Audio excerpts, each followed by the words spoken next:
Here we got a 51 Ford Custom. Looks like you got the original motor in there, or a rebuilt original motor. That's how they were, man. See that tall Flathead, tall one barrel. Got the horns up there in the hood.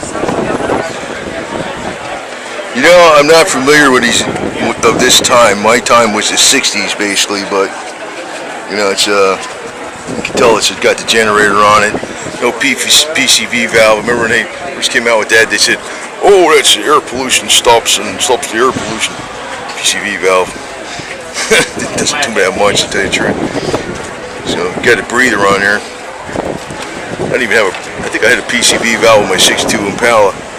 I mean, breather only. So, and got big wheel on there. Like I was mentioning, they had a big wheel way back when because most cars didn't have power steering, so you need that leverage. 3 on a tree. You can see the shifter there.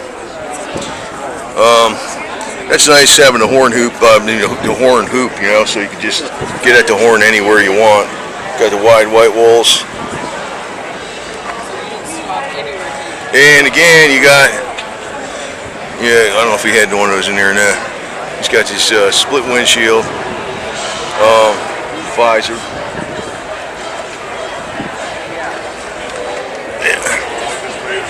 Yeah.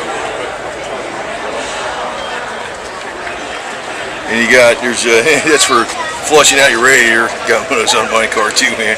Prestone thing. So, actually had some room in these cars back then, man. You had room in the trunk too. Big old trunk. Thank you. Put it down. Yeah. Dream machines. They sure are. Yeah, you dream about having one for Yep. years and you finally get one. Yep.